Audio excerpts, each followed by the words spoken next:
Yeah. Let's talk about it. You see, things are really interesting right now, man.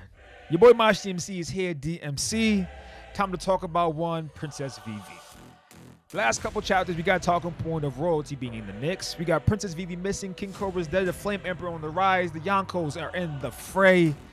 But now we have one Imsam, the empty throne being sat in. Sabo declared, I thought it was supposed to be empty. No.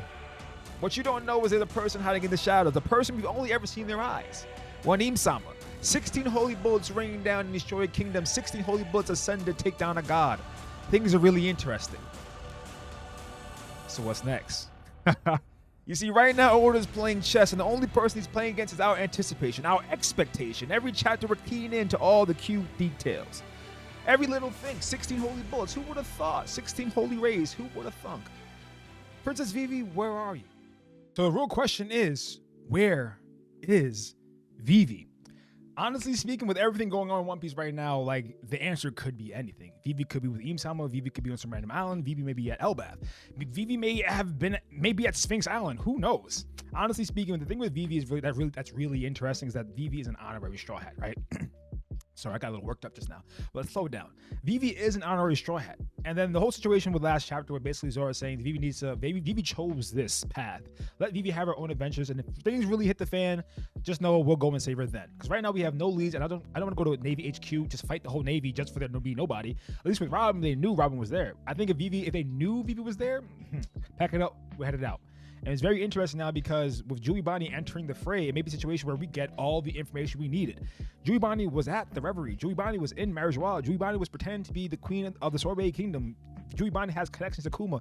Jewelry Bonney may have connections to the Revolutionaries. Jewelry Bonney may have connections to Sabo. Jewelry Bonney may have been with Sabo. Like, there are so many things with Jewelry Bonney not entering the story now because we have all these questions, and Jewelry Bonney may answer them all.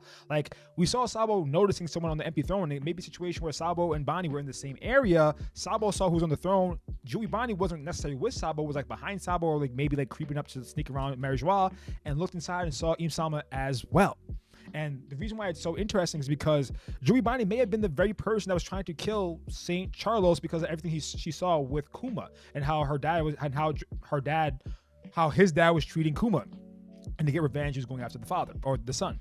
Well, we already saw basically how Zoro Jewelry Bonney protected Saint Charles the first time. So Zoro, remember how Jewelry Bonney basically stopped Zoro from killing Saint Charles the first time because she didn't want an admiral to come there to Sabaody. And now it may be even interesting because if Jewelry Bonney does have connection to the Marines or maybe the Celestial Dragons, she didn't want them to come there, not only because the admirals are that strong, because she didn't want to be taken away again back to the Marines, which later on happened with Akainu. Akainu basically saying, I had a sweat dripping down my back when I found you were gone, but I'm glad you're here now. And Akainu, a person who preaches absolute justice, not killing Jewelry Bonney, that implications to Jewelry Bonney's character, who now has a 3.2 million berry bounty. And if this person now that's Jewelry Bonney is, with her power, anything is in the realm of like possibilities, because Jewelry Bonney can now age the people who were old into their prime. Basically, a couple chapters ago, the same chapter or the chapter before, we got Rayleigh basically saying, if I was younger, I could probably take Blackbeard. Well, Jewelry Bonney's right there. So if Rayleigh does have a situation where he has to fight Blackbeard again, maybe a situation where Jewelry Bonney 1 touch, 2 touch, 3 touch, young Rayleigh again. Or maybe we get vice versa. Maybe we get Chopper being aged a little bit older and being able to fight like how Momonosuke was aged and became stronger. Basically, if Chopper was an adult, he may be able to fight a little bit better. Maybe you age Luffy 20 years into the future. Now Luffy's like in his prime. Like, Jewelry Bonney brings so many possibilities to the game, not only information, but also her power. So where's Jewelry Bonney? Where's Vivi? Who knows? But now we're getting a situation where Momonosuke was aged to 20. And Momonosuke said he's also an honorary Straw Hat. If he ever wants to be a pirate, Luffy's going to come pick you up. And if Jewelry Bonney's with them, maybe we get to see young Momonosuke briefly. Why would that happen? Who knows? Maybe a team Momonosuke. But the possibilities are endless. And now with Vivi, though, the reason why I'm going to talk about Vivi being an honorary Straw Hat is because of the whole situation with this chapter. Chapter 1060, Luffy's dream. And how Luffy's saying that being a king of the pirates may help me get closer to my dream. Yes, that is the case, but at the same time, it's very reminiscent to how Vivi was also mentioned in this chapter. Vivi was basically talking about how Luffy was a terrible captain, but how far our favorite MC has come, right? And with chapter 1060, you also get possibly 16 holy light beams destroying Lucia Kingdom. And if that is the case, and Lucia Kingdom is destroyed alongside Sabo, It's very reminiscent to how people talked about how Dofi's last attack was the 16 holy bullets. We always see Im-sama's eyes. We never see Doflamingo's. Doflamingo said if he had the treasure underneath Marijois, he'd be able to control the kingdom. What kind of power is it that's underneath Marijois? We have no idea. Is it Uranus? Is it a ship that can amplify a Devil Fruit? Who knows? And the reason why I mentioned ship that can amplify a Devil Fruit, the last time we saw something like that can destroy an island in one flick, is Enel. Enel basically built the Arc Maxim that can amplify his Devil Fruit power to actually end up destroying a Sky Island. Damn, that was a lot. So now we have all these similarities between Doflamingo, Im-sama, the 16 Rings of the Oxbell, chapter 1060-16. So now let's bring it over to chapter 106. In chapter 106, in the beginning, the Strats are sailing through a snowy climate zone. And basically, in the beginning, Usopp builds a Snow Queen. Why is that relevant? I'll talk about it a little bit later. In the chapter of 1060, we see them also sailing through a winter's climate zone. And then they introduced to another piece of royalty, and that was Jewelry Bonney. In chapter 106, called the Welcome Town, they introduced another piece of royalty, but they actually didn't know it at the time, but that was one Princess Vivi, who later on find out throughout this chapter, we had to later on meet people who are going to be part of Vivi's close faction. And with Vivi being the Snow Queen, the reason why I mentioned that, or not Vivi being the Snow Queen, but the reason why I mentioned Snow Queen is because of one Monet. Everyone's talking about all the Devil Fruits being reincarnated, but now we have Blackbeard actually going out and seeking Devil Fruits. I was wondering about all those Devil Fruits that are out there that haven't been basically called, like, got dibs on. Like, one was Monet's Devil Fruit, and definitely not one is Kanjo's, and now one is Orochi's. And the list goes on, because there are a lot of plentiful Devil Fruits out there that we want to see back in the story. One was the Pawpaw Fruit with Kuma. We got to see Kuma coming back. Yay. But another one is the Snow Queen. I mean, Monet's Devil Fruit, the Snow Fruit. Because honestly speaking, that fruit could be potentially really broken because that fruit is a Logia. And the reason why I want to mention this again, and this what happened in this chapter, was with the thing with Zoro. Zoro is basically saying, or comparing Vivi to Ace, and how Ace had his own adventures, and that you said Ace can have his own adventures, but the thing is, Ace had this powerful crew behind him. Ace was a Logia. Ace was the son of Roger. Ace was at least strong, the second commander on the Whitebeard Pirates. Like, Ace had all these things. Vivi, yes, is a princess and wanted to do the same thing. And yes, this is her choice to be her, live her life, or her choice to stay back in Alabasta. But at the same time, she doesn't have these I can't think of the word. She doesn't have this utility that Ace has, and maybe a situation that we get to see Vivi actually gaining a Logia Devil Fruit later on. Maybe Vivi is actually even on Punk Hazard. I mean, who knows? Like, Vivi could be anywhere, and if Vivi was on Punk Hazard, and Vivi does eat Mono's Devil Fruit, but I mean, who else is on Punk Hazard to tell her to? But it could be a situation that Vivi's with Aokiji. Like, there's so much like that can actually happen, because remember, last time we saw Aokiji, I think he was on Punk Hazard. So if, say, Vivi got to Punk Hazard, or say Vivi got to Elbaz, say Vivi got to Sphinx Island, like, we don't really know. But how could Vivi get there? Maybe a ship, maybe she saw what was going on, she hitched the ride, or hid in the barrel on someone's ship and then escaped. Or maybe Kuma sent her away with the Pawpaw Fruit. But the reason why I was mentioning Ace is because when Ace was looking for Blackbeard, Ace actually ended up, or when Ace was looking for Luffy, he actually ended up in, was it Luffy? I can't remember if it was Luffy or Blackbeard. I think it was Blackbeard. No, I think it was Blackbeard, yeah. He ended up in Drum Island, and Drum Island basically didn't snow for a whole day because of Ace changing basically the climate with his Logia power. And then you think about it, when Crocodile was in Alabasta, he basically changed the environment with his fruit. But yes, the Alabasta is a desert, but at the same time, Crocodile made it so it didn't rain at all.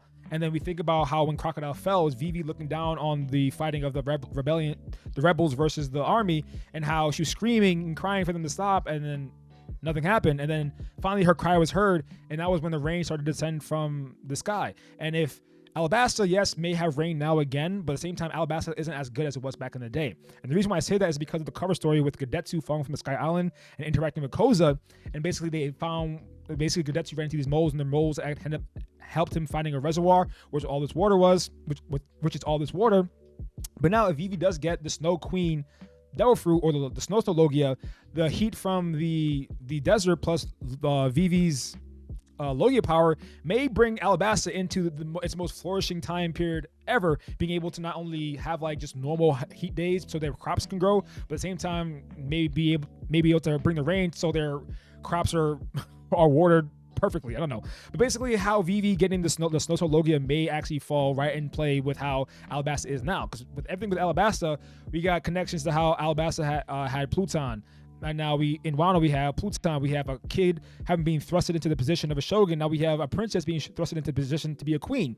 And like I said, chapter 106, we get introduced to the Snow Logia, but also Miss Wednesday later on being Miss Vivi.